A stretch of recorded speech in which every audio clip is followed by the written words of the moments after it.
എടി എന്താണ് പറഞ്ഞത്? കല്യാണം കഴിഞ്ഞിട്ട് 10-20 വർഷമായി. ഇപ്പോഴും അമ്മ എന്നാ പറയുന്നത് അച്ചായിക്ക് മനസ്സിലാവുന്നില്ലേ? ഈ 20 വർഷമായിട്ട് ഞാൻ പറയുന്നത് എന്താണെന്ന് അവർക്ക് മനസ്സിലാവുന്നില്ല. മിണ്ടാൻ മേലാത്താണെന്ന് അറിഞ്ഞിട്ട് തന്നെയല്ലേ കെട്ടിയേ?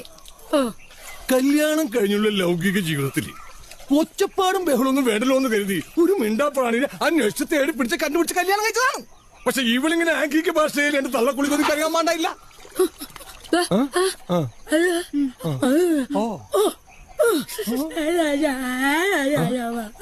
ഇപ്പെന്താ പറഞ്ഞേ? അതുകൊണ്ടൊന്നുമല്ല അമ്മ കെട്ടിയത്. പോലീസുകാർ ഇടിച്ചു പിഴിഞ്ഞു പുഴുങ്ങിയെടുത്തിയാളെ വേറെ ആര് കെട്ടാനാന്ന്.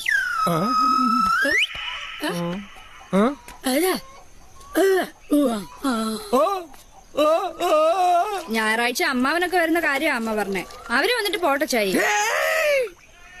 നിനക്കറിയില്ല നിന്റെ മാമന് കട്ടപ്പന ചന്തപിരിയുന്ന നേരത്ത് 10 രൂപയുടെ വയറ് പൊട്ടിയ ചാളയും വാങ്ങിച്ച് അതിലൊരു ചാള പൂച്ച എടുത്തിട്ട് പോയപ്പോ ആ പൂച്ചയുടെ പുറകെ 5 കിലോമീറ്റർ ഓടി അതിനെ പിടിച്ച് മലത്തിയടിച്ച് വയറ്റിൽ ഇക്കല് കാണിച്ച് അത് കക്കിച്ച് എന്നിട്ട് ആ ചാള കൊണ്ടുപോയി കുടമ്പുളിട്ട് കറി വെച്ച മരം കൊത്തി മോറനാണ് നിന്റെ മേമൻ. അഥവാ എന്റെ നാറി അള്ളിയൻ.